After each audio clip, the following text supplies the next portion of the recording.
welcome the audience to the fifth lecture of Science of Yoga lecture series. So we will begin with invocation recitation video. Sure.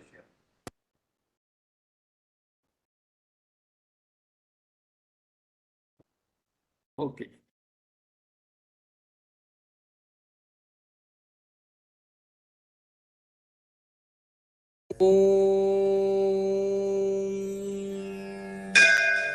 Shri आदिनाथाय नमोऽस्तु तस्मै येनोपदिष्टा हठयोगविद्या विभ्राजते प्रोन्नतराजयोगम् आरोढुमिच्छोरधिरोहणीव योगेन चित्तस्य पदेन वाचाम् मलं शरीरस्य च वैद्यकेन योपाकरोक्तं प्रवरं मुनीनां पतञ्जलिं प्राञ्जलिरानतोऽस्मि पतञ्जलिं प्राञ्जलिरानतोऽस्मि अथ पातञ्जलयोगसारसूत्राणि अथ योगानुशासनम् योगश्चित्तवृत्तिनिरोधः तदा द्रष्टुः स्वरूपेव स्थानम् अभ्यासवैराग्याभ्यामतन्निरोधः यमनियमासन प्राणायाम प्रत्याहार धारणा ध्यान समाधयोष्टवङ्गानि त्रयमेकत्र संयमः पुरुषार्थशून्यानां गुणानां प्रतिप्रसवः कैवल्यं स्वरूप प्रतिष्ठा वा चितिशक्तिरिति.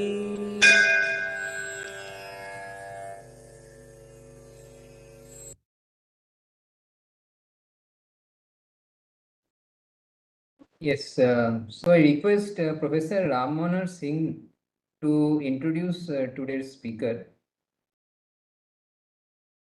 Thank you, Soham Mahoday. Welcome, Professor Kiran Kumar Salagame. Professor Salagame is a trained clinical psychologist, served as faculty member in the Department of Psychology at University of Mysore for over 3 decades. Currently, he is Vice President of the International Transpersonal Association, Florida, and a non-ex officio member governing council of ICSSR, New Delhi. He is an advisory committee board member of Anandam, the Center of Happiness at IIM Jammu, and National Positive Psychology Association, India. In 2020, he was interviewed for New Thinking Aloud YouTube channel in USA. He has served as guest editor for Indian Journal of Clinical Psychology special issue and he is also associate editor of Psychological Studies, a very renowned, reputed journal in India in the field of psychology, and is presently serving on the editorial board member of International Journal of Transpersonal Studies and other national and international journals. He is recipient of Fulbright Postdoctoral Fellowship 1990-91 and Fulbright Nehru Visiting Lecturer Fellowship 2011. Psycho Oration Award from the Indian Association of Clinical Psychologists for 2006. Honorary Professorship of the International Academy of Yoga Teacher Training, Belgrade, and member of Scientific Board, International Society for Interdisciplinary Yoga Research, Belgrade, Serbia. And a senior research fellow from ICSSR, New Delhi for 2013 to 15. He was visiting lecturer at Bihar Yoga University, Munger, and in other institutions. He has published Psychology of Meditation, a contextual approach. He has served several publications in journals, edited books and encyclopedias. His area of research interest includes states of consciousness, meditation, yoga, positive psychology, self and identity, locus of control, and transpersonal psychology. He has also developed a semi-projective test to assess social cognitive ability among children. He has attended several national and international conferences, workshops, delivered lectures in India as well as abroad. We are honored today to have Professor Kiran Kumar Salagame for this lecture series on yoga and Indian knowledge system. Welcome, Professor Salagame, and now the lecture is session is over to you. Namaste. Namaste to all of you. At the outset, I would like to thank all the members of the IKS Committee for inviting me for this lecture series on science and yoga. So, since yoga is something that is to be done, I had already discussed with Dr. Soham Chakravarti that we will have a brief 15 minutes session, which I called an awareness session. So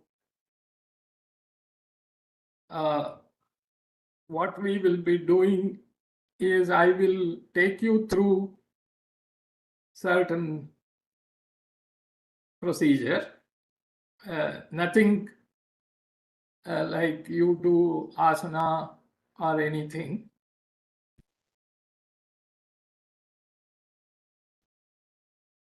Excuse me a minute.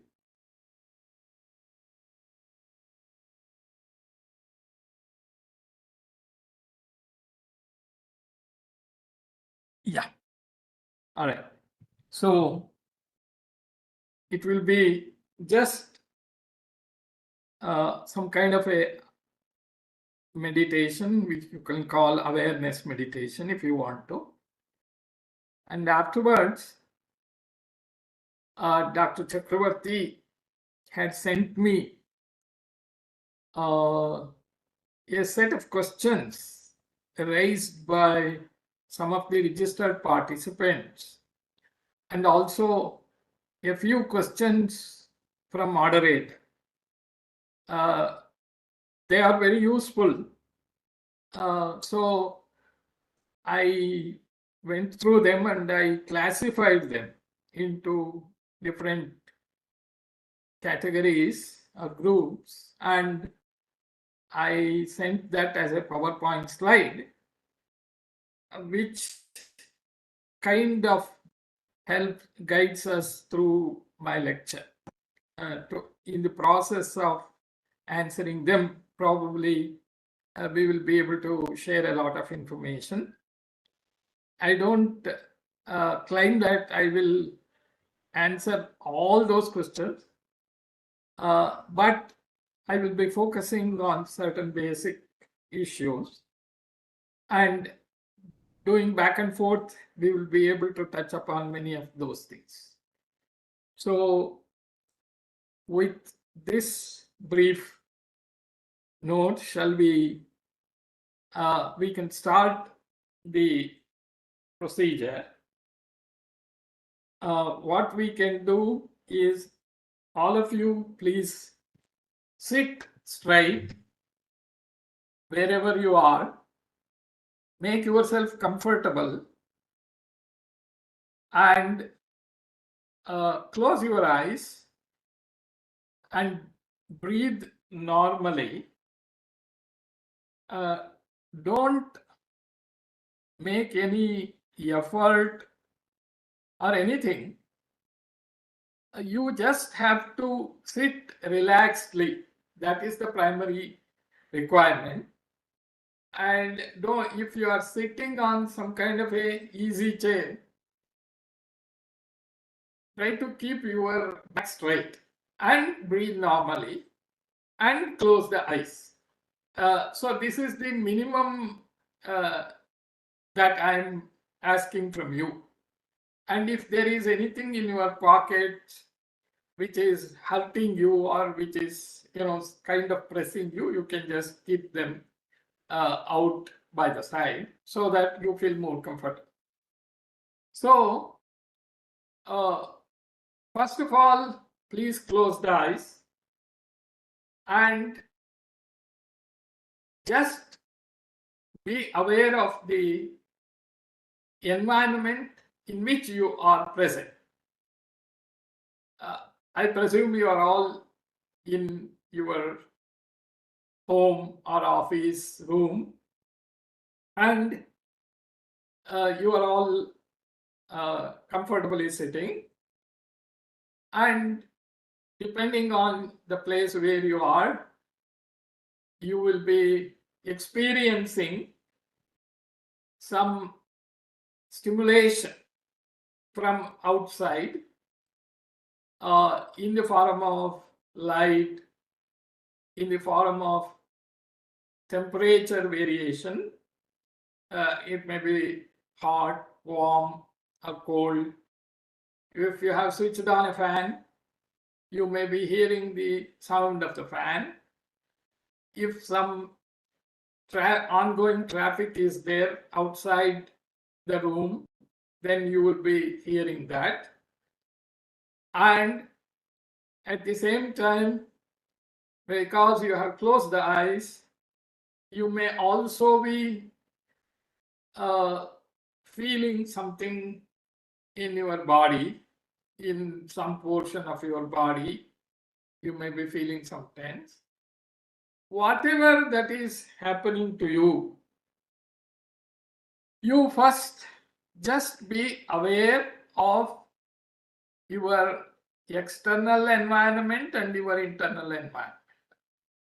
So that's all you need to do. And remain in that state till I give the next instruction. Don't make any effort. Don't do anything. Just be.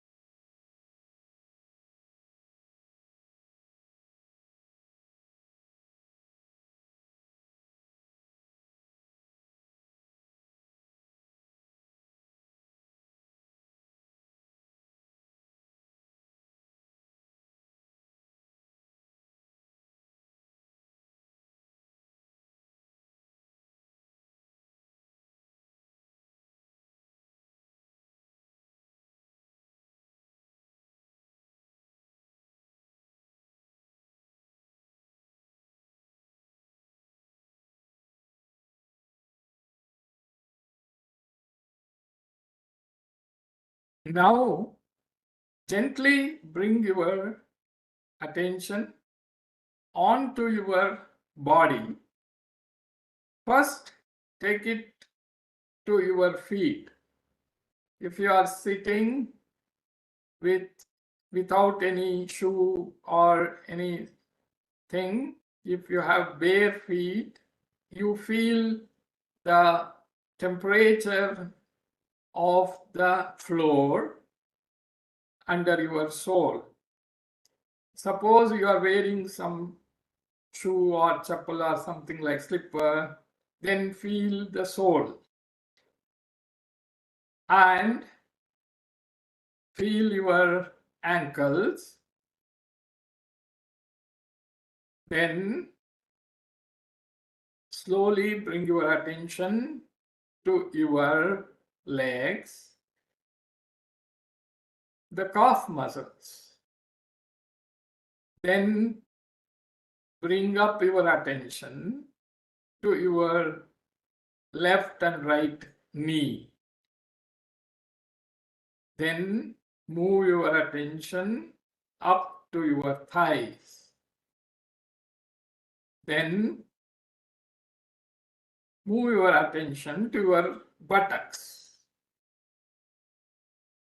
then to your genital regions, then to your lower abdomen, then to your stomach,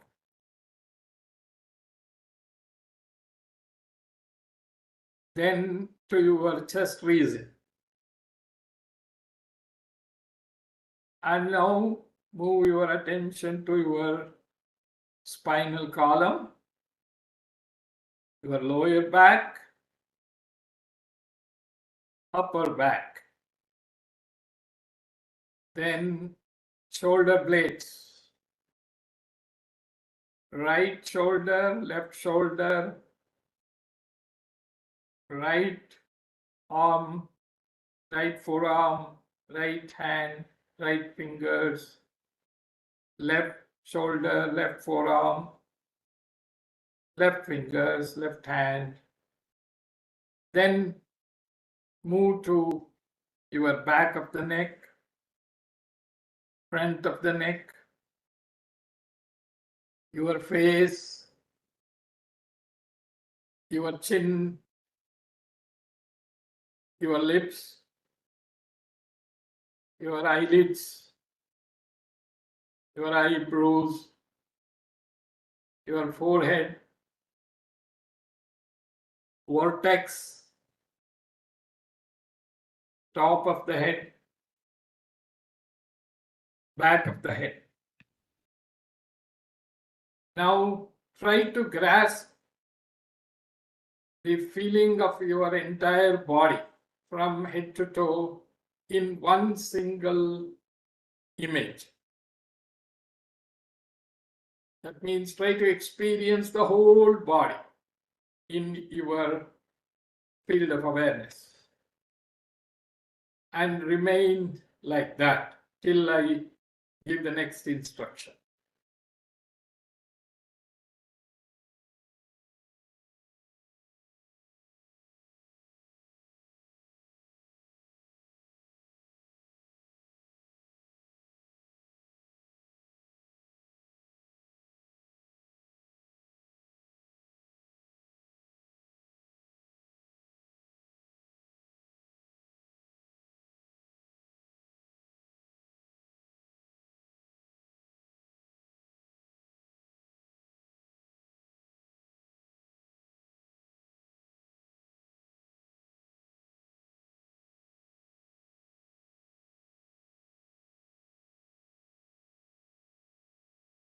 Now bring your attention to the thought process, your feelings, your desires, your wishes, your emotions.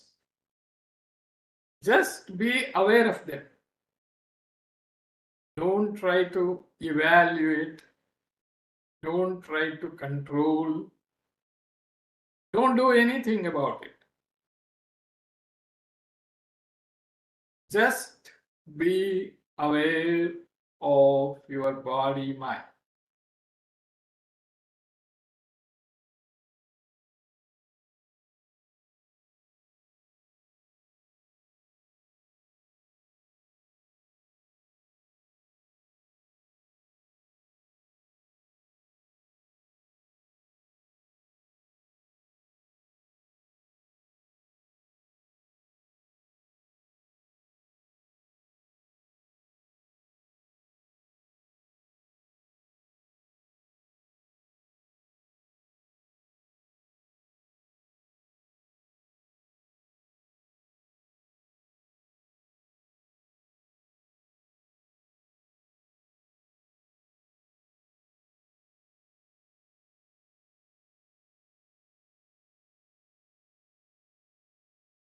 Now, gently move your awareness to your breathing.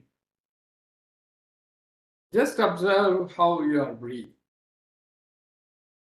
Is it slow or fast? Is it shallow or deep? Is it only up to the chest or up to the diaphragm? Just observe Don't interfere with the process. Just observe. Remain so till I give you the next instruction.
Now shift your awareness to the observer who is aware of all these processes of the environment, the body, the thoughts, the breathing.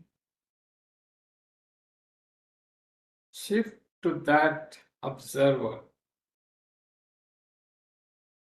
and remain there.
Now I count 10 to 1 backwards, and at the end you can slowly open the eyes.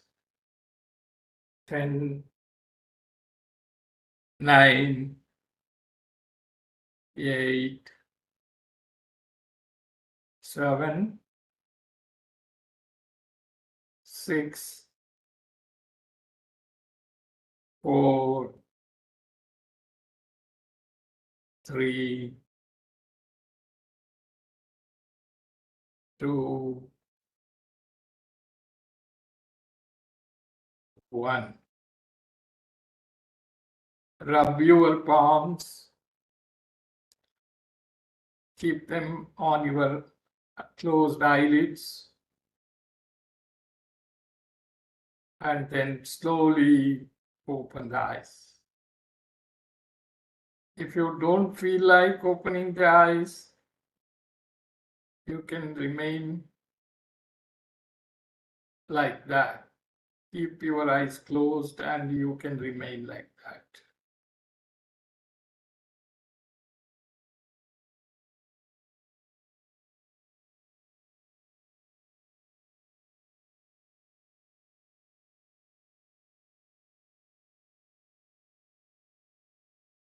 May I request Dr. Chakravarti, moderator?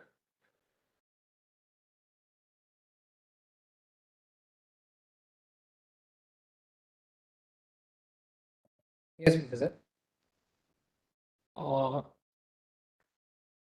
I will have some 2 or 3 participants to share their experience. Sure. As If we- anyone wants to share their experience, please raise their hands and we can unmute them. Yes, Kumar has raised his hand. Yeah, please go ahead, Mr. Kumar. Sorry, Kumar, I accidentally unraised your hand instead of unmuting you. Can you raise your hand once more? Thank you. Yes, Kumar. Exercise. Can you hear me? Yeah, I can hear you. Thank you. I was really lost when you said observe the observer, because I was the observer and I had no idea who is observing who. And so secondly, my thoughts were everywhere. It was not focused on anything, and I had a hard time focusing on your step guidance. So these are some of my feedback. Thank you. And by the way, you also missed number 5. Thank you. Okay, thank you. That's a good thing. Okay. Yeah, anybody else?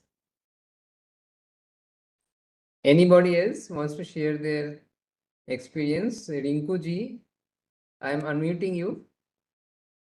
Rinku Kumar. Yes, you are Kumari. unmuted. Please speak up. Good evening, sir. Am I audible?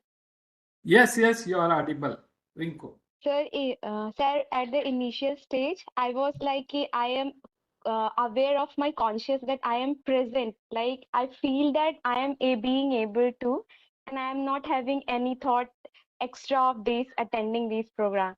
But as gradually the sessions end, and as the sir says earlier, sir, now I'm feeling more relaxed, calm, and my attention and the way I was thinking process, everything is just like I'm feeling so calm. So this is really an amazing session, sir. Thank you. Okay, thank you. Yes. Okay. Yeah, Parag.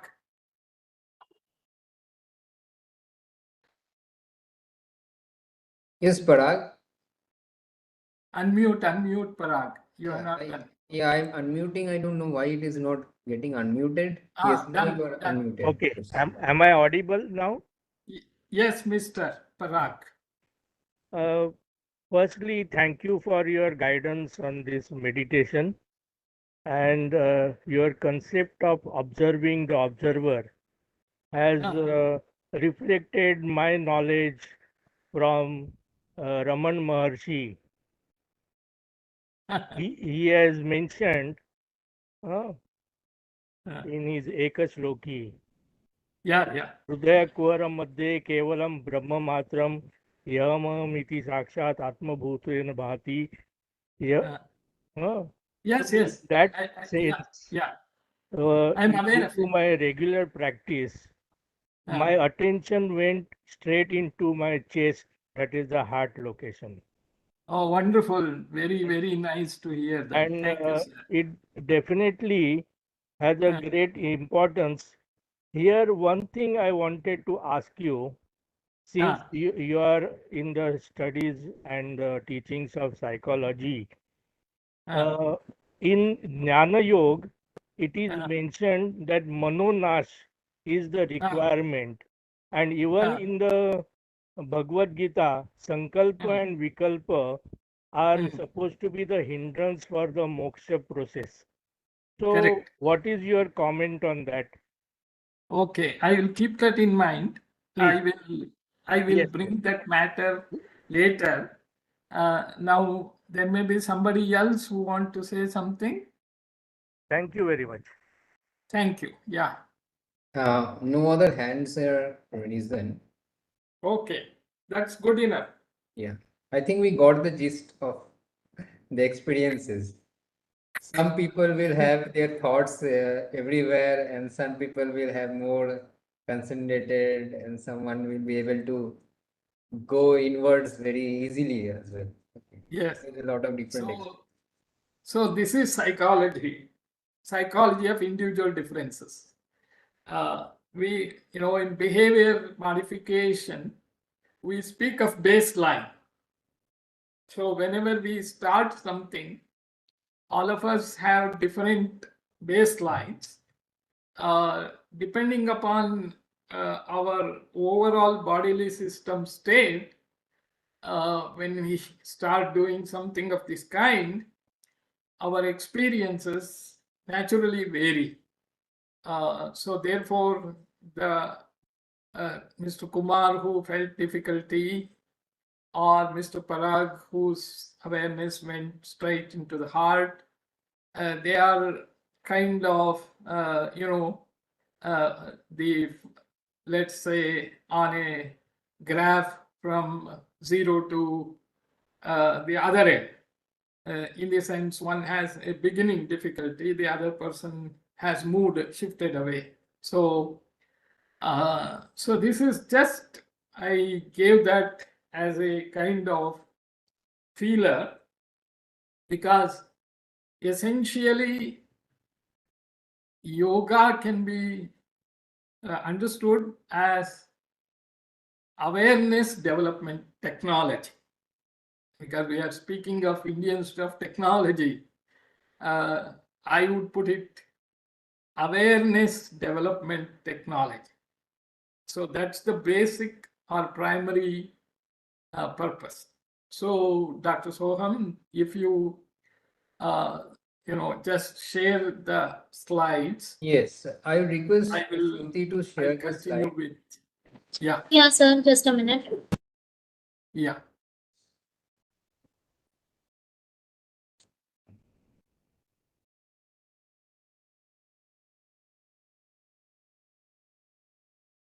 Yeah, next slide.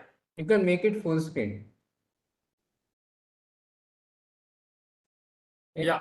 Press enable editing. Okay. Yeah, I hope everybody is able to see this. Yeah. Is everybody able to see the slide? Yes, yes. Yes, yes. Okay. All right. Now it's clear. Better. See, as I told, Dr. Chakravarti had sent me some questions raised by participants in the previous session, and also moderator questions.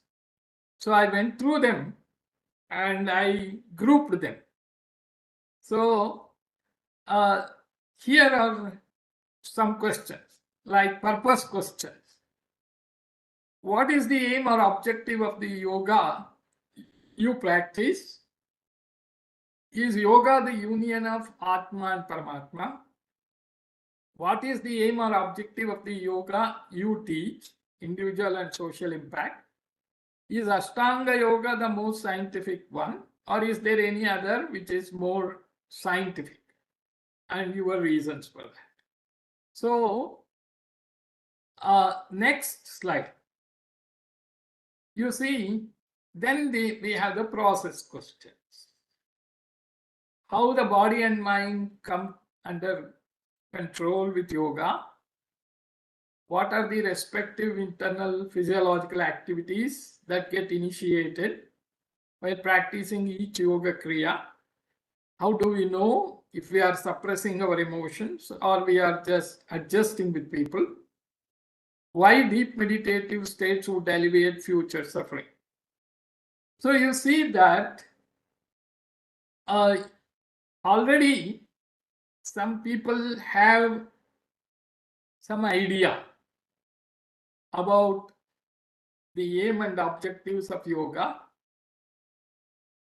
and the process of yoga, and there is some benefits they are looking for. How to get rid of forgetfulness through yoga. Benefits of chanting during yoga. What are they? Is our true self is being happy? Then why are we not happy? How can we be in a state of happiness, contentment all the time? Is it possible? So they already have some ideas about what yoga should do or what yoga can do. These are benefit questions. Then we have how-to questions. Like yoga is not only for body, it also enhances the spirituality. How do you think we can attract youth towards spirituality? How to teach yoga to autistic people, person with disability? How can we increase R&D in yogic science and its multidimensional impact in humans and climate? Like we expand science. What is that? My own screen is coming here. Yeah, science technology. So these are some futuristic questions. Next. Then we have the worldview questions. These are the fundamentals. What is the relation between yoga and science? What is the science behind yoga? Is there a model of reality that logically explains the effects or results that are experienced on practicing yoga? How human consciousness is related with yoga? Kindly enlighten us about transpersonal psychology. So, okay, please keep the worldview questions. That slide. Okay, please keep the worldview questions. Not that, before. Yes. No. Worldview questions. Next, that one. Please keep that. See, by these questions, what we can understand, there are totally 31 participants here, including me.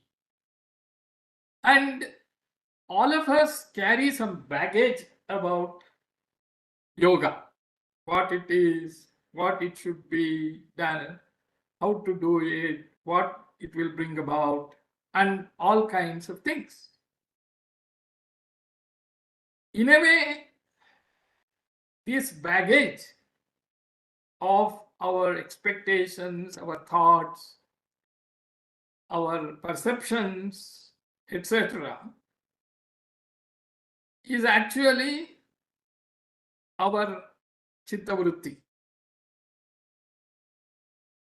Suppose we take away all our expectations, all these ideas, all our perceptions, etc., then in a way we are getting free and we remain with some awareness. So the question of objectives, aim, benefit, process, what to do with yoga, all these are related to certain worldviews. So my title of my talk, Science, Psychology and Yoga, today focuses more on that, those fundamentals. In the process, I will be also touching upon many other aspects which are considered under different questions. So many of you are aware that the word yoga comes from Sanskrit root yuj, which means to yoke, to join, to unite. So therefore, yoga essentially has two. There is a duality. So bringing together of this duality or two is yoga as a process. And when that bringing together leads to or results in something, that is a state. So yoga can be understood as a process towards a state. Now, if you simply think in terms of physical aspects, it can be understood as occurrence of two events. For example, in astrology, they say if there are two or more planets or particular planets in the same house, then they say this person has Raja Yoga, Gajakesari Yoga, Budaditya Yoga, and so on and so forth. So this is it is a way of representing something where two planets are supposed to be acting on the person in determining his life course. So that is one usage of yoga. Then when a group of people go and make a representation to a higher officer, then we use the word yoga. A group went and made a representation or a request. And if we create a condition for an experiment to test a hypothesis, to verify a hypothesis, we are speaking of prayoga. And the opposite of yoga is viyoga, that is separation. So now you see yoga term, of course, you have Bhagavad Gita. For each of the 18 chapters, it ends as yoga. So here, what is important for us to understand is yoga simply means some kind of an action. It is not some lecture. That is why I started with some kind of an action. Now, what are we trying to do, or we are trying to reach, achieve? As the purpose question comes, it is related to what is called context. That means what you understand by yoga and what you plan to do, or what you say, I am doing yoga, for what? So there was already a purpose question. Is it a union of Atman and Paramatma?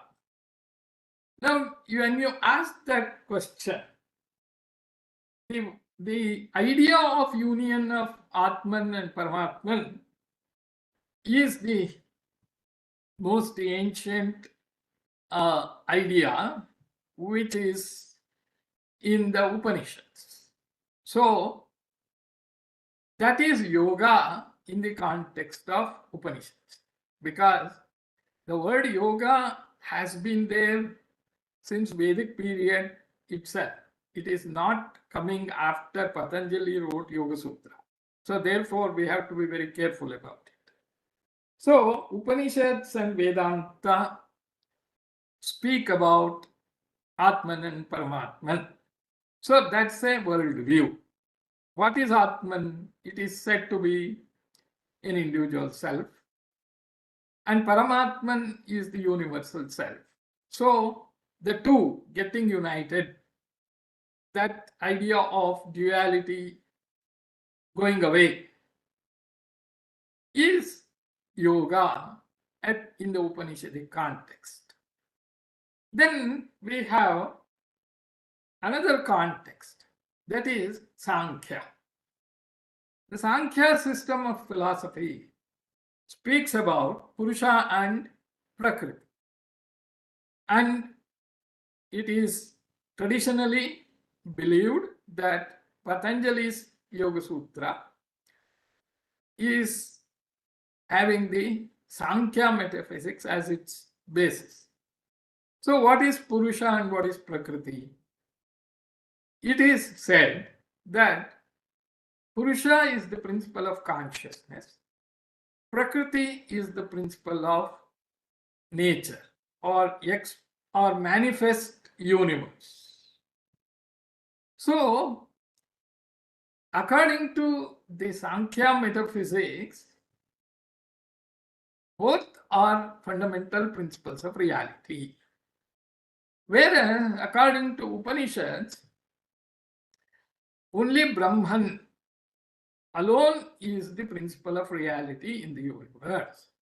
So we have the only principle, and we also have two principles. So these are two different worldviews. Then we come to Tantra. In Tantra, there are a lot of yoga involved, which elements of Hatha Yoga are also there. So you see that here, body, mind are involved in a process of actualizing the human potential, the potential of human psyche.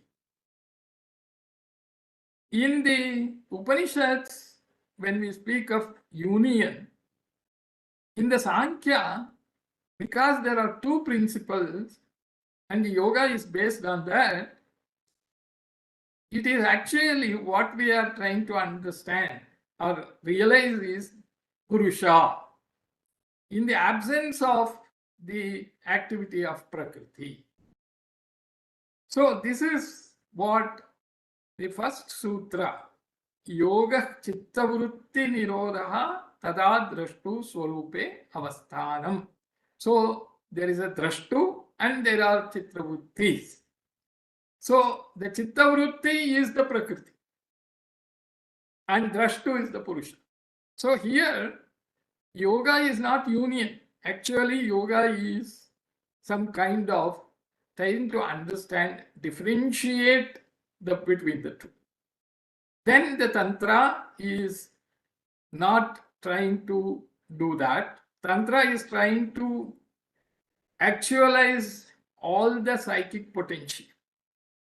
What we know about human ability, human resource development, all that we are speaking, it is very, very, very, very, very, very minimal things that we are speaking in modern psychology compared to what the Tantra or even Yoga Sutra speaks about siddhis. They are potentials possible for human beings which are extraordinary and require a totally different approach altogether. Then in the present day world, when we speak of yoga, practicing yoga all over the world, International Yoga Day, we are looking at it as a way of achieving health and well-being. Okay.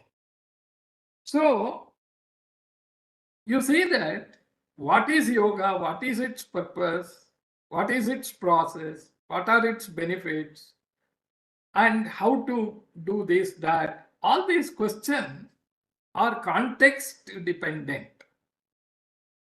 So when we have here different participants, each participant may be actually in the path of yoga, so to say, but they are guided by different contexts. So now we will take up the next question of what is the relation between yoga and science. You see that science is a approach to knowledge. It has come from the word scientia in Latin. It means knowledge. And in the medieval times, science meant, knowledge of grammar, logic, rhetoric, arithmetic, geometry, music, and astronomy, and many more. So, science was not used in any definite sense. It was an approach to knowledge. And actually, we don't know who exactly coined the term science, but we know that there was a philosopher by name William Whewell who coined the term scientist in 1833. That means till 19th century, the word scientist did not exist. But whatever we are calling a science existed. And they were called natural philosophers. So I am going to spend some time on this natural philosophers because this is something, the part of history which many science students, all those who pursue science, may not be much aware of. Back in 7th century Greek, there were three thinkers, Thales of Miletus, Anaximenes, and his pupil Anaximander. So these three thinkers were the first person to come up with a proposition that there is nothing supernatural in this universe. Everything in nature is natural. Whatever that is happening must be understood within the terms of natural happenings only. That means they rejected the earlier ancient Greek belief that there are gods, there are deities, there are angels, there are oracles. You must have heard of Delphi's oracle. So many of these ideas and beliefs that prevailed in ancient times in the Greek was rejected by this group of thinkers. And they said we have to account for everything that happens in nature within the let us say aspects or components or factors of nature only. So they were called natural philosophers. So how do we do it? So they suggested there is law of causality, and that law of causality should be operating within the nature. There is an order in the universe, in the nature, and that order is intrinsic to nature, and we have to find about it. And this is one of the important assumptions or aspects of worldview of natural philosophers. Then the second thing they said is whatever is in the universe is only matter. There is nothing beyond that. So that is called materialism. Then whatever we come to know through senses alone is real. There is nothing like an extrasensory perception. So that is empiricism. Then anything and everything can be reduced into certain basic material components. So this is reductionism. And finally, matter has the whole universe, which is material, is made out of some ultimate substance or essence. So, and in Greek, that is called physis, from which the term physics has derived. So therefore, physicists are people who are trying to understand the most fundamental, constituent of the universe, material universe.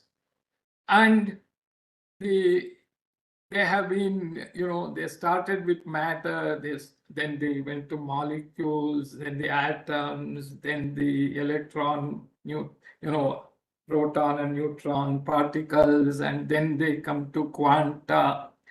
And now they are further trying to understand, and there is CERN reactor in Geneva. They are trying to find out what is that ultimate particle, and they are so frustrated. Somebody exasperatedly said, "Oh, that goddamn particle," getting angry about not able to find that ultimate substance. So that goddamn particle has been popularly called God particle.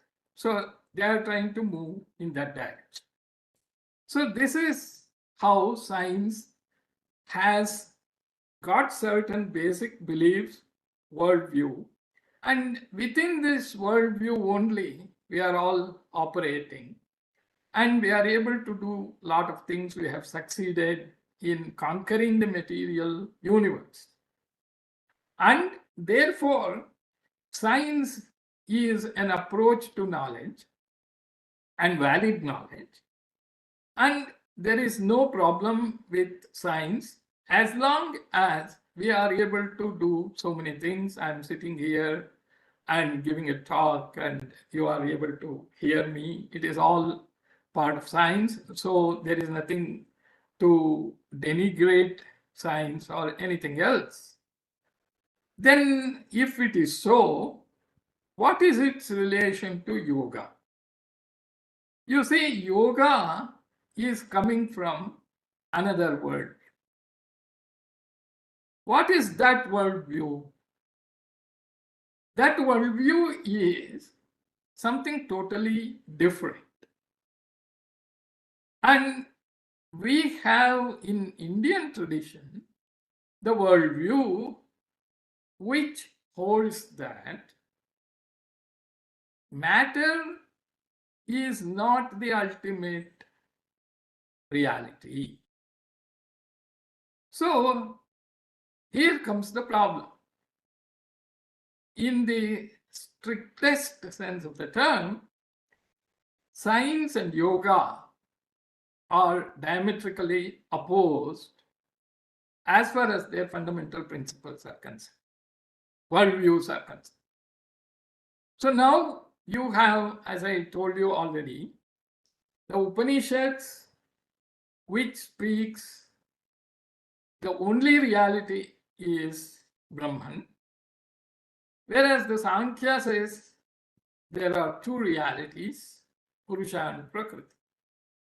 So if you look into the Indian traditions, you will see that all our so-called systems of philosophy or darshanas are based on these non-dual and dual aspect.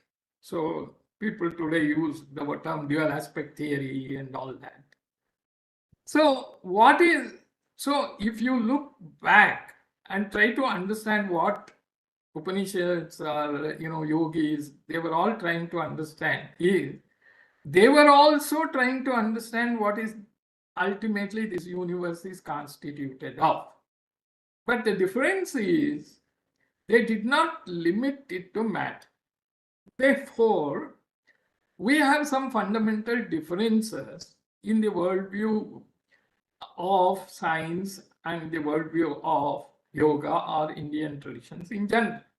According to the scientific worldview, there are two aspects to reality, matter and mind.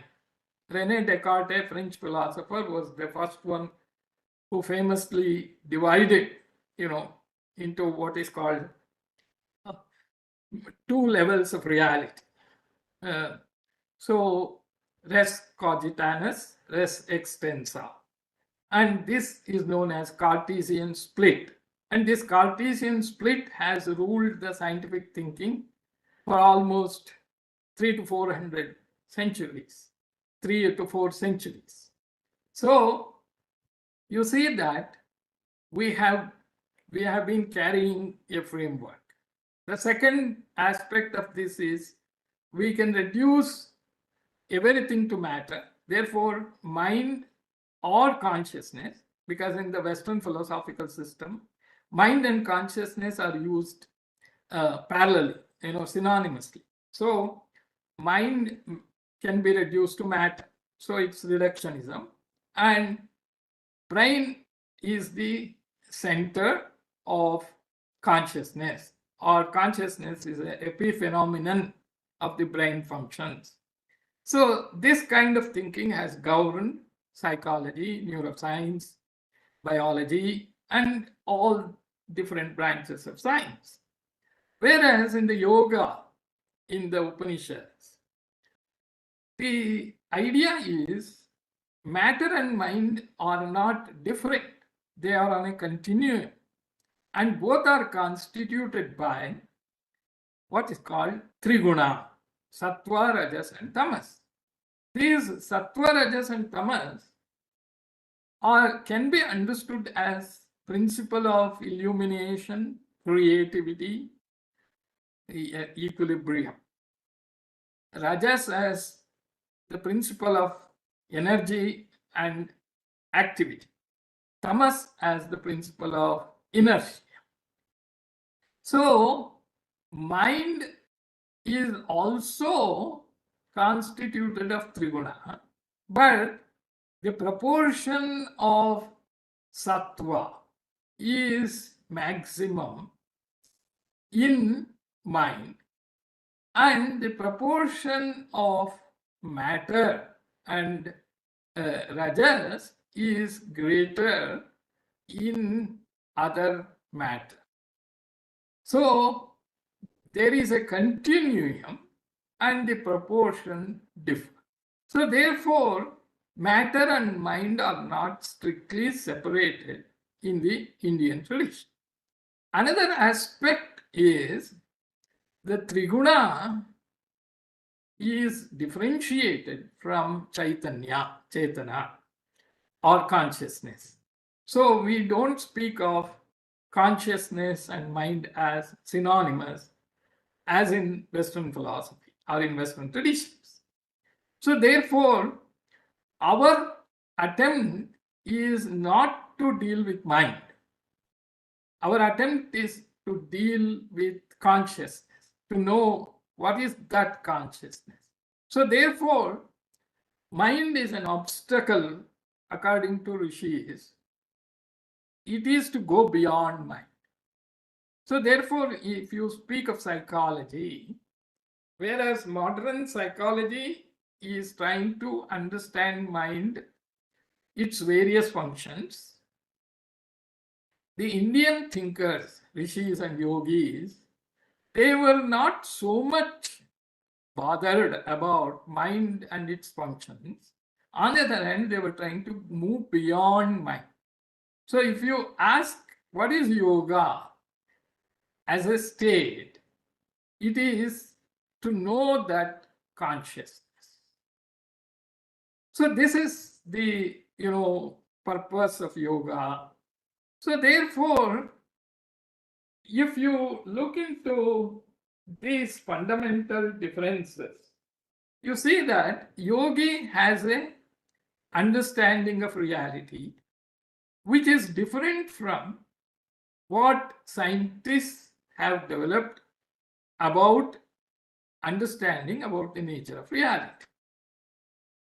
Then what is the difference? Both are trying to understand the universe, but one takes a path, external path. The other one takes an internal path.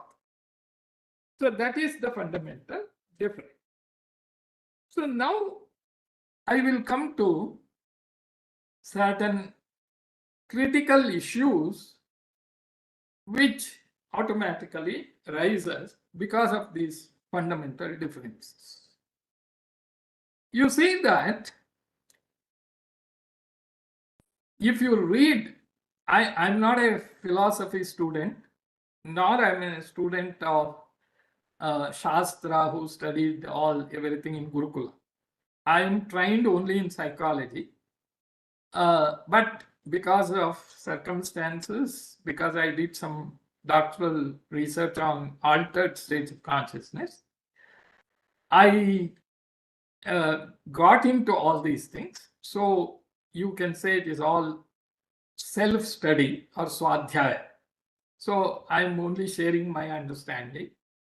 You see that yogi and scientist in the true sense of the term, both are trying to look at the universe and understand and to know what is ultimately what is it.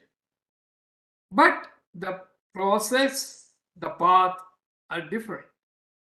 I want to share now certain personal incidents which throw light on how these worldview differences operate, what are their implications, and they may answer some of the questions related to purpose, benefit, process, how to, etc.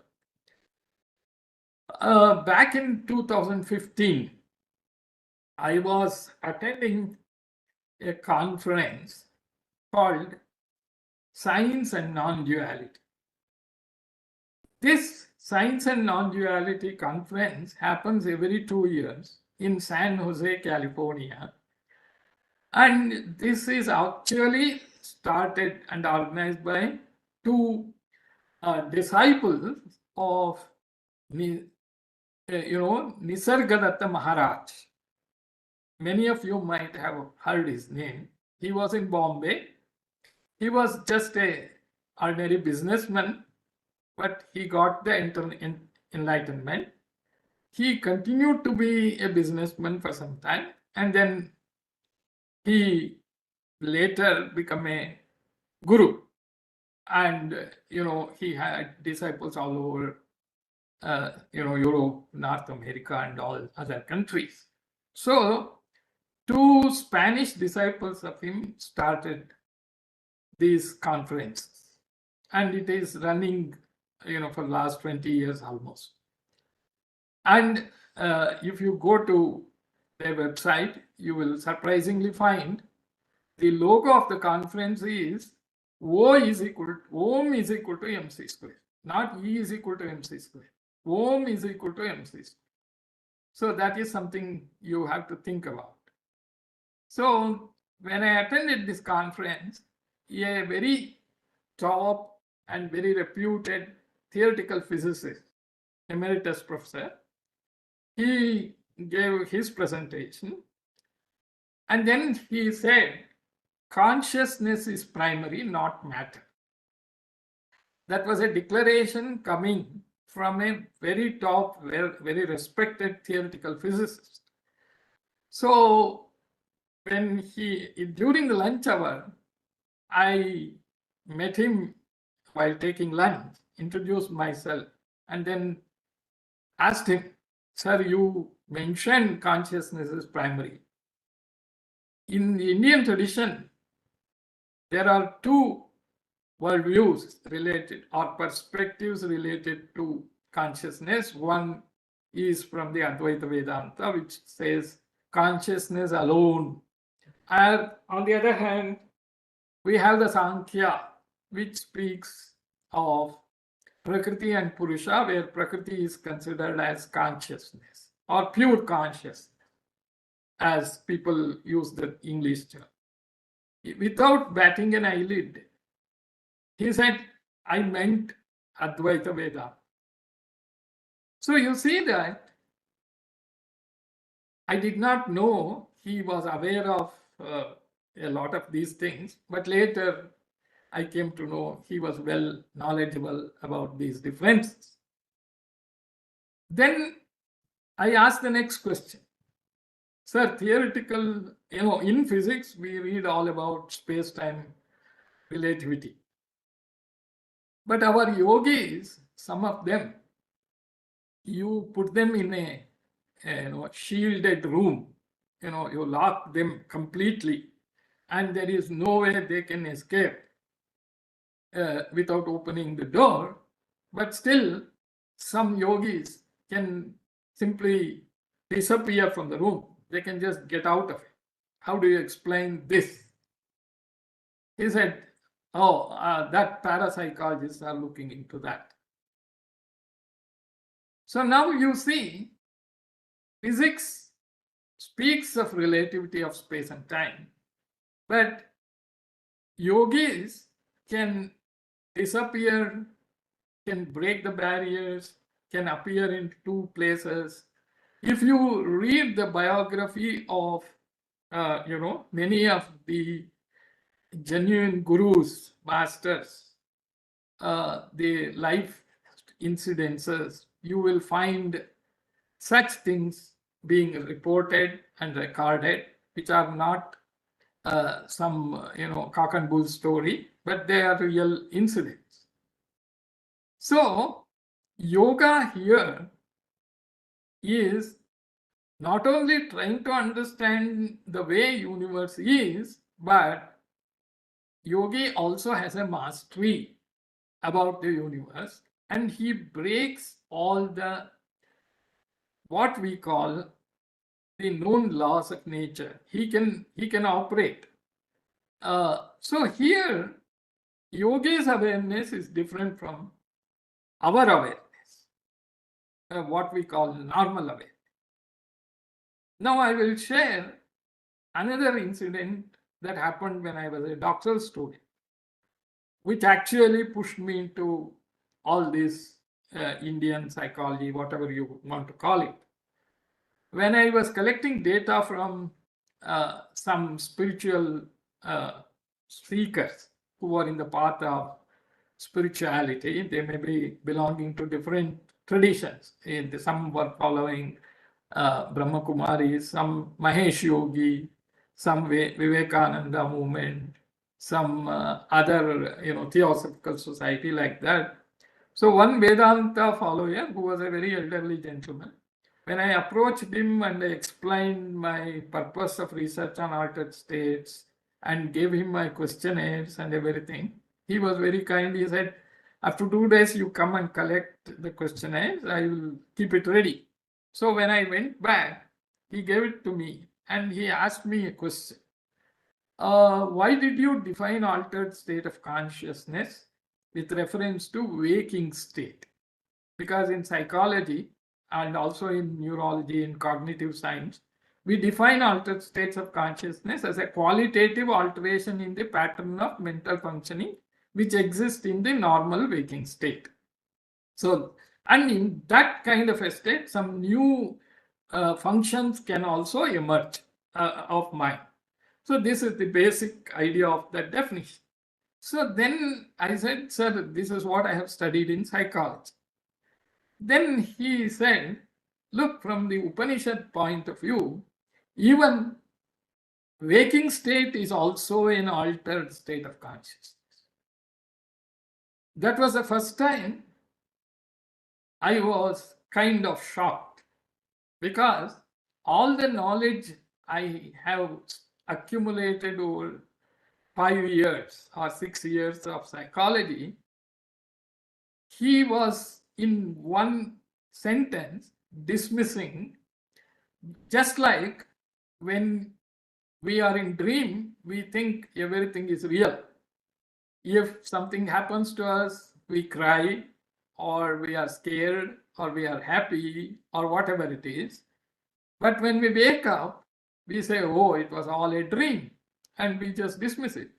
Here is somebody who is dismissing all my knowledge as dream-like by simply stating even your waking state is an altered state. So after recovering from that shock, I asked him, what is the reference for you to say waking state is an altered state? Then he said, Turiya. So, according to Upanishads, we have Jagrat, which means waking, then Swapna, which means dream, Sushupti, which means deep sleep. So these three names are there. Then the fourth is called Turiya. In Sanskrit, Turiya means fourth. There is no name for that. You know, Indian tradition, whenever there is some entity is there, some phenomena is there, we say there is Nama Rupa, name and form. So Jagrat, Swapna and Sushupti has some name and form, whereas Turiya is just fourth. It has no name and form. So now you see that then I had to struggle to reconcile the understanding of consciousness from modern psychology and what the Indian tradition says. So I started doing my own study, and eventually I was able to get some clarity when I read Mandukya Upanishad. In the 7th sloka, you will find a very good definition of what Turiya means. So, to cut this story short, Turiya is that pure consciousness which exists as a kind of background on which the waking, dream and sleep are happening. So, it is there 24 into 7 into 365. It is there. It is there now also. In this very moment, Turiya is there. But we are not aware of it. Because our Antahkarana, from the Vedanta point of view, or Chittavrutti, from the Yoga point of view, have been operating. So we are not able to understand that Turiya.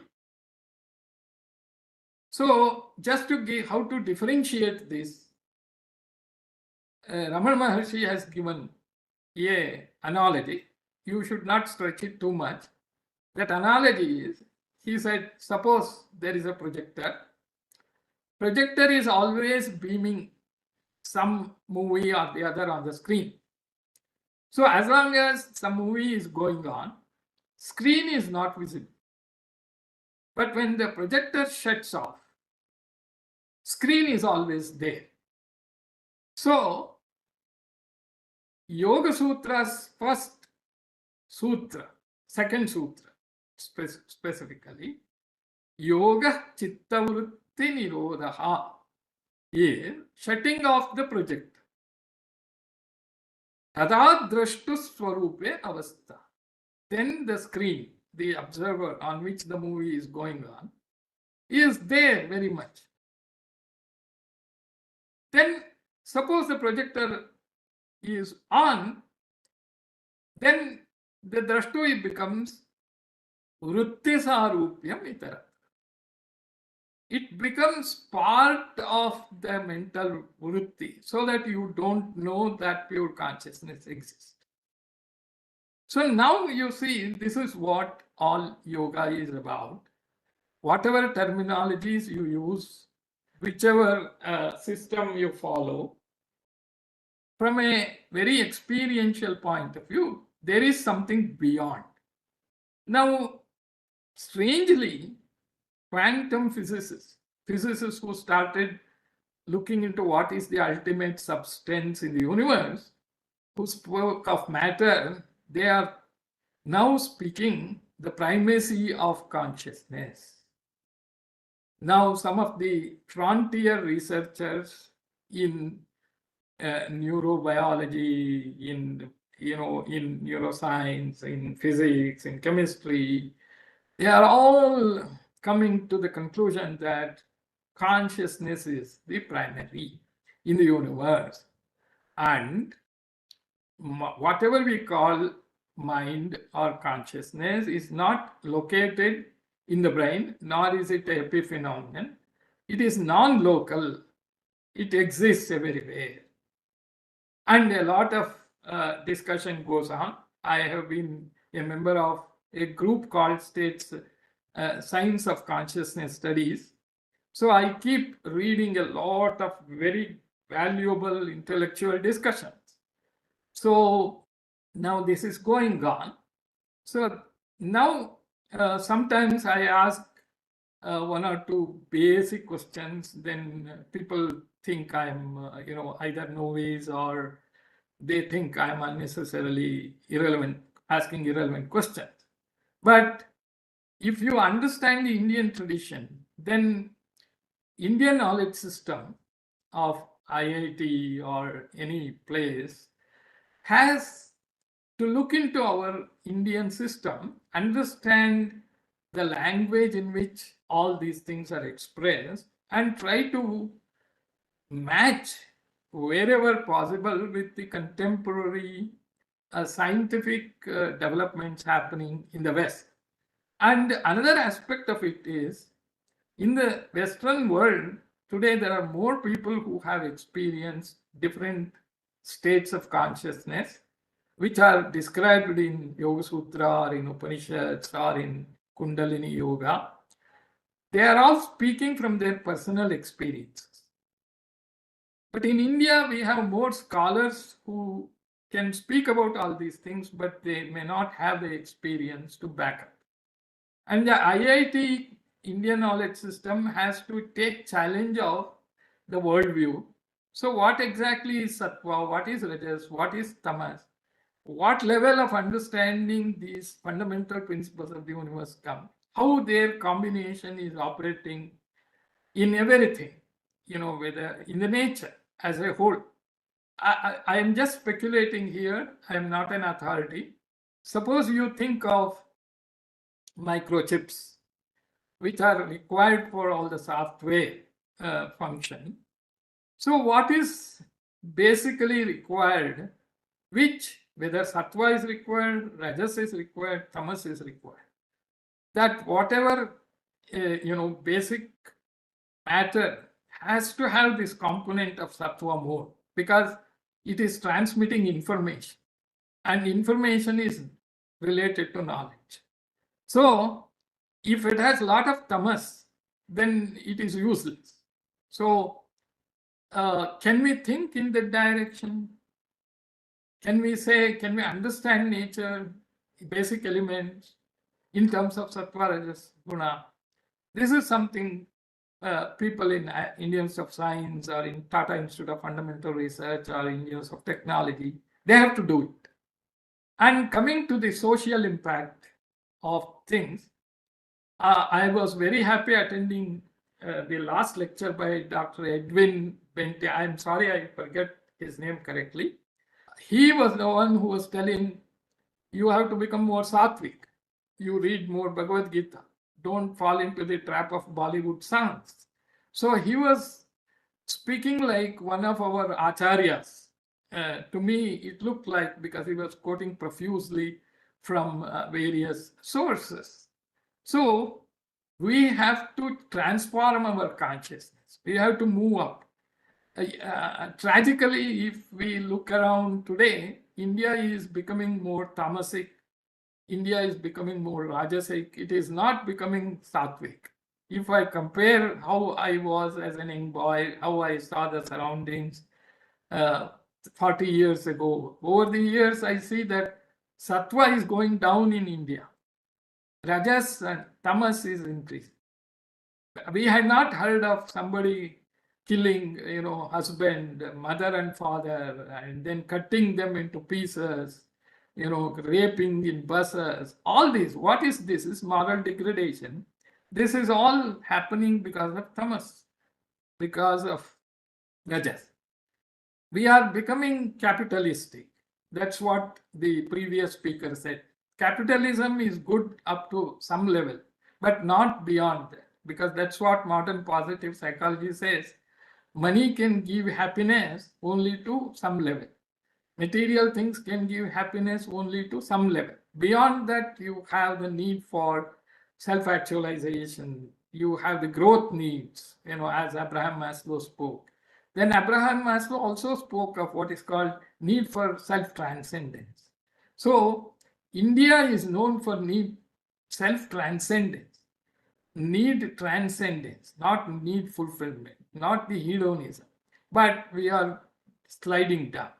I think I have taken a lot of time. Probably I should stop here. I may have or may not have answered all the questions. There is something called kindly enlighten us about transpersonal psychology. I'll just take a few minutes. Transpersonal psychology is a branch of psychology which came into existence in 1960s when Europe and North America was undergoing a spiritual resurgence or re-emergence. There, a lot of people experienced a lot of, yogic phenomena spontaneously, Kundalini awakening, life after death experiences, and, what have you. And it was the time then, psychiatrists could not understand. Psychiatry is all about mental illness. So they thought some of these fellows are schizophrenic. So they started treating them. But in fact, they were not schizophrenics. They were experiencing a broadened, heightened awareness, a consciousness. So those people were the people who came across Ramakrishna Paramahamsa, Raman Maharshi, or some other book where they saw their experiences are similar to what these people are saying. So they started looking towards India, and that is the time when Maharshi Mahesh Yogi, Swami Satchidananda, Swami Rama of Himalayan tradition, Swami Muktananda, and many of our great masters went there and started teaching Vedanta, Yoga, Tantra, and all these things. So Veda also. So what happened was the psychologists were forced to account for the phenomena that was happening around, and Maslow was the one who suggested we should not stop at humanistic psychology. We should also think of another psychology which deal with all these things, and therefore he named it along with others as transpersonal psychology. But it doesn't stick to only Indian tradition. It tries to understand the spiritual aspect in all the religious traditions of the world and try to kind of bring together what is common in them, what is the underlying common denominator, how they differ, and how to develop theories and models, how to facilitate human spirituality, how to differentiate between extrinsic religiosity and intrinsic religiosity and spirituality. So India can contribute a lot for the development of transpersonal psychology. Unfortunately, our psychology fraternity is still in the Newtonian era. They have to think about quantum physics developments and what is happening around the world, and they have to change the curriculum, they have to change the training. I hope something will happen. In the UGC expert committee in 2016, I was also one of the members to provide a model syllabus where we introduced some papers on transpersonal psychology, Indian psychology. But unfortunately, that is not disseminated for various reasons. It is high time that IIT Roorkee, psychology friends in that institute or in other elsewhere, they take interest and they try to develop all these things. So with these words, I close this. And if Dr. Chakravarti has time for us to interact more, then it is fine. Otherwise, I thank him for giving me this opportunity. Namaste to all of you. Thank you, Professor. Yes. Thank you, Professor, for this wonderful talk. And you covered a lot of grounds.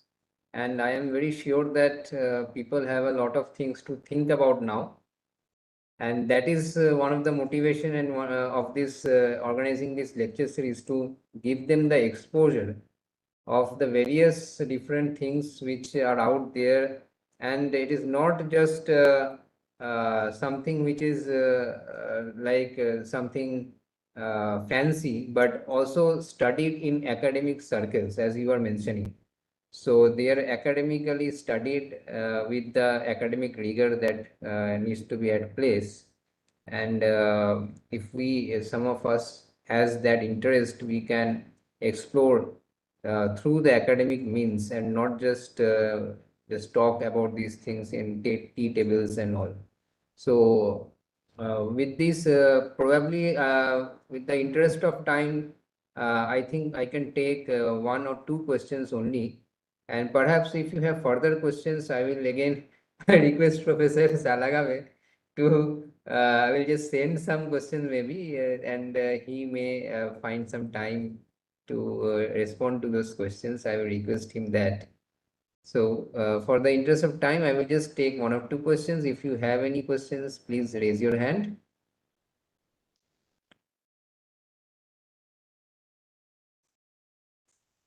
Okay, I am not finding anyone raising their hand. Okay, Rinku Kumari has raised her hand again. Sorry, Rinku ji, your hand is not risen. So can you again raise your hand? Yes, thank you. Yeah. I'll unmute you. Yes, you can now ask your question to the speaker. Sir, am I audible? Yes, you Yes, are. Amma. Yes, you are audible. Sir, there is a what say that you, as you have said that in the UGC curriculum about the Indian psychology or yogic system. Sir, with the amendments of 2019 syllabus, UGC had added into its UGC net category syllabus about the Eastern psychology and Indian psychology. But sir, at university and school level, there is no such specific course which is mentioning that we should study. And sir, I would also like that I totally agree with you because I am also a psychology student.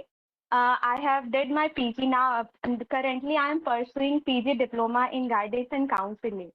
So the sir, what you said that we as an Indian are lacking the personal experience because sir, at many of the time I feel myself that being an Indian, I am having all the resources, still I am not able to have that kind of experience which I need to be at the level which the knowledge which we had from our whatever the education system maybe I can say, because the exposure or the syllabus, the curriculum that has been planned needs to be amendment.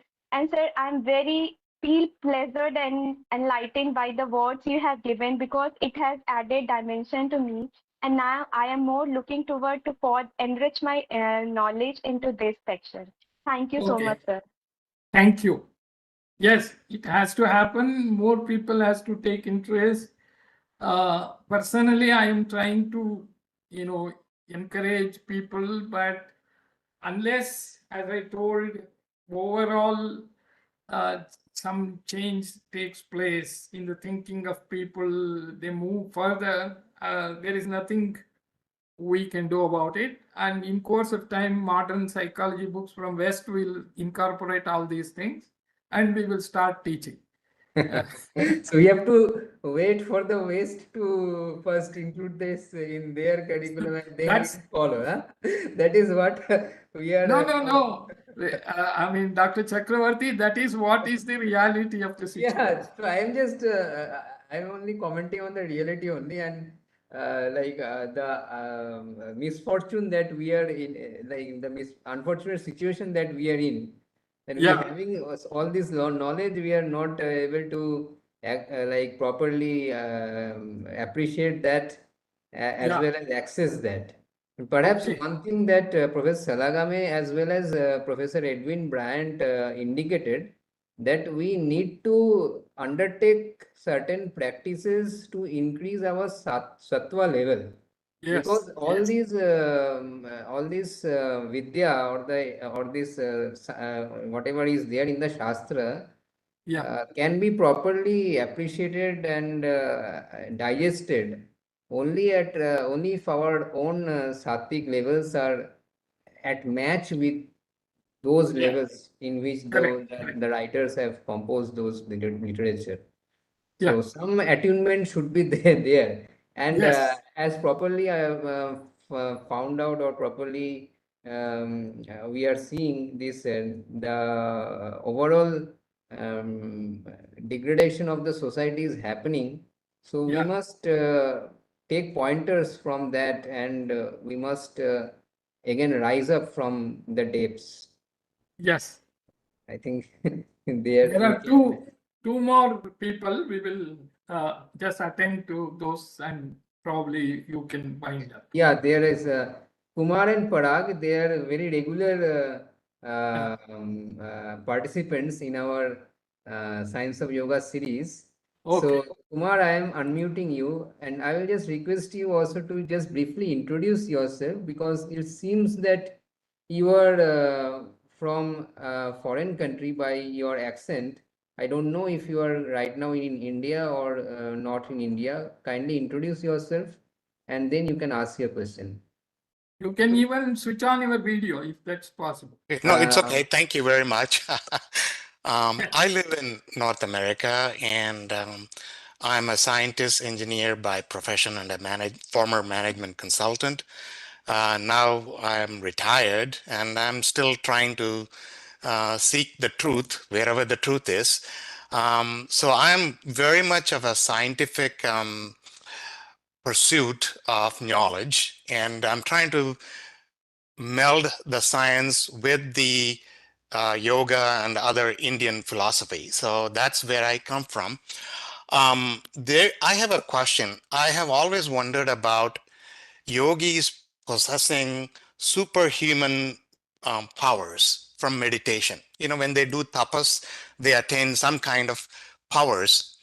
And I have never understood how they're able to achieve those kinds of powers.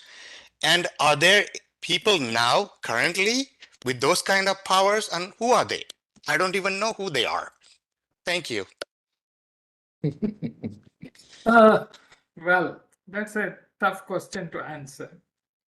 How see how is a very difficult thing, and I certainly have not raised to that level where I can give you any satisfactory explanation, because all these people who have some such power, from what I have read, they do not actually say I have that power. So from that I can infer, as long as you are having that I want to achieve that, it may not happen. So when you become part of the nature, giving up the I, and when you are in tune with the the universal cosmic force or something, those powers manifest through you rather than the person tries to do it at will. Though, of course, there are people who claim that they can do it at will. That's one of the things. But certainly, I am not competent to answer the first question about the process or the mechanism. The second thing, are there still people who have this kind of power? They don't come into limelight. There may be many such accomplished yogis, but at least from what I have read about the biography of various masters who are acknowledged worldwide, they have displayed it and people have experienced it. And it is a puzzle. And who will answer the mechanism, how it happens, you see, is difficult thing. But I am aware that in the United States, they are training, for example, to what you call remote viewing. That means, earlier terminology was clairvoyance. That means you are sitting, but you are able to see something which is happening far away. Now I'm seeing Dr. Chakravarti, though physically he is not here, but virtually I am able to see him. This is a process which has happened from certain technological development. So the remote viewing is not something similar to this. It is trying to bring about that change through some kind of a training. And I am aware, if you go to a New Thinking Allowed YouTube channel, and if you type remote viewing, you will come across many people who have been interviewed by Jeffrey Mishlow, who runs this YouTube channel, and they are able to give some idea about this one particular thing. Similarly, in the United Kingdom, there is an Institute for Consciousness Studies who are training people for what is called astral travel. That means you are able to experience something beyond your body. So these kinds of things are happening in a more systematic way also. But in India, the tradition says, if you have any such kind of powers, you should not give importance to them. You should not crave for them. You should not seek them. Because as I told in the beginning, the rishis and yogis were not interested in mind and its function or mental powers. They were interested in transcendence, in realizing one's true self or identity. So therefore, they considered it as a hindrance. So therefore, in our country, traditionally, these are not encouraged. But people have recorded it. It is there. And they are genuine, because it has happened in the life of many masters. So who are genuine? That's all I can say. I'll take the last question of the day. Parag Samil, you can ask your question. Parag Samilji, are you there? You have to Audible? unmute him. Huh. Okay, my question is, in the context of traumatizing incidences, Huh. people become suicidal, then they tend to behave very abnormal, and in such conditions, how does the psychological training would help them in recovering their self again? See, in such conditions, psychological help involves first social and emotional support. So that is the first and primary thing one has to give. Second thing, whatever we call traumatic is something which has gone against our wishes, our desires, our expectations, etc., about which we have strong feelings and identification. So the next level of helping them out is, first they have to remain being supported without being evaluated, just to be with him, give them courage to face a event, and then you have to do what is currently called cognitive therapy. That means you have to do some kind of rewiring of the mind. So it is, you can say, re-educate. You have to give more insight. So then you see, if to put it in Indian terminology, a trauma is something that happens to us when we have certain identifications, certain attachments, etc. So when we have to take them out by giving a reality touch, which is what Bhagavad Gita tried to do for Krishna. Arjuna. So it is invoking buddhi. See, in the Vedantic terms, you have mano, buddhi, ahankara, and chitta. So usually the trauma means ahankara, the sense of agency, is what gets affected. And also manas, which is supposed to be sankalpa and vikalpa, are their functions. So in those times, it is the buddhi which has to come to rescue, and also the viveka. So this is the Indian version of cognitive therapy.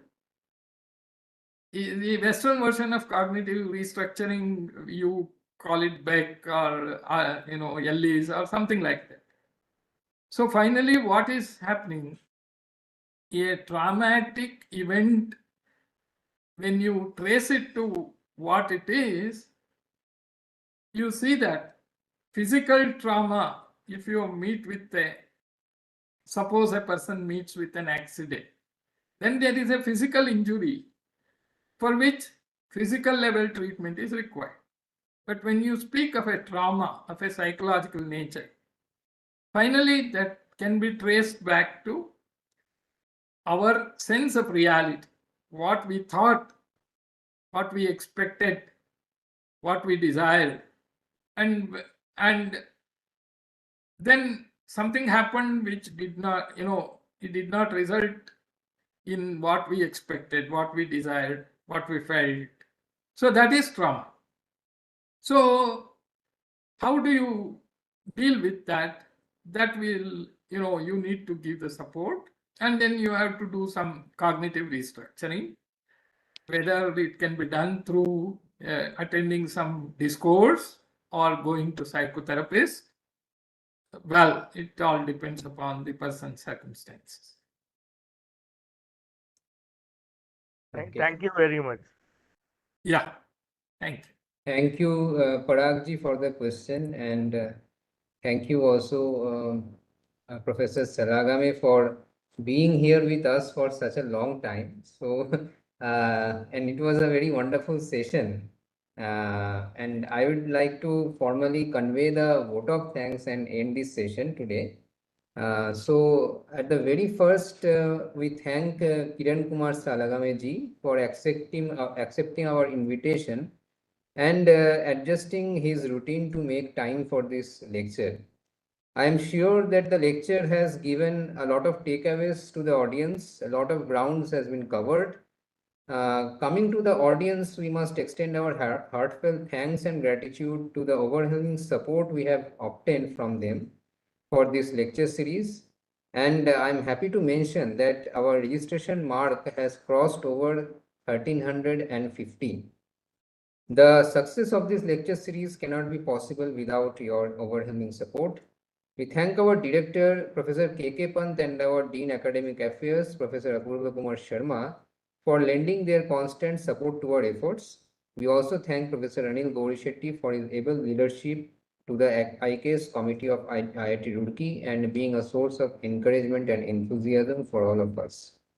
We also thank the various IIT Roorkee authorities and functionaries who had always been available to solve our problem and extend their support in organizing the lecture series.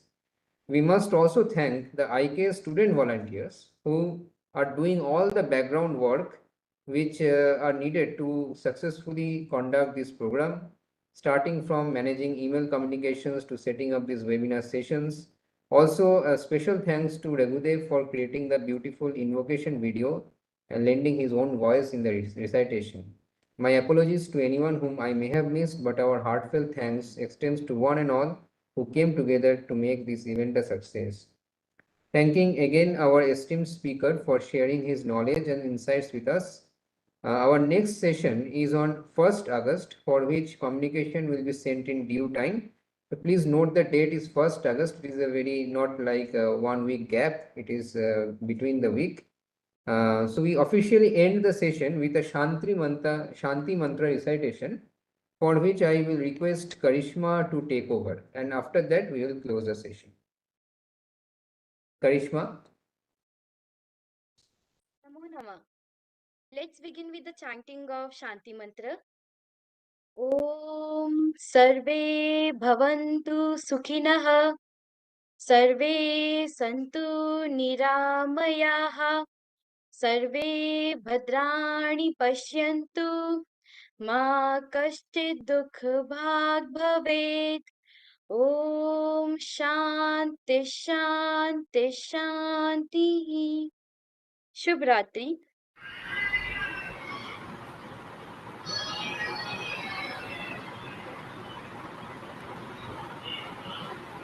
Session Shruti.